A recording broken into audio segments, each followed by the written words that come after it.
That is the orange Terror stamp. That is actually a guitar amplifier in a pedal. It's got 2 channels, so you can set volume on channel 1 or volume on 2, and it'll toggle this way in case you want to have one set for clean or dirty or whatever. There's a gain knob here. You dial in your gain, and the shape is basically one knob EQ.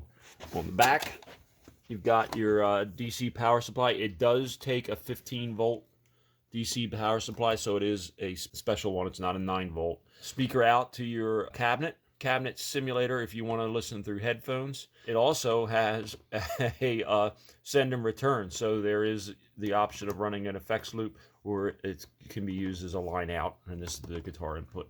It's actually pretty damn loud. I jam with it all the time at practice. So it's a great thing to have on your pedal. Let's say your amp goes out in the middle of a show. Now you got a backup amp right there on your pedal board. Yeah, I use it for practice, and that's my backup in case my tube amp goes out at a show.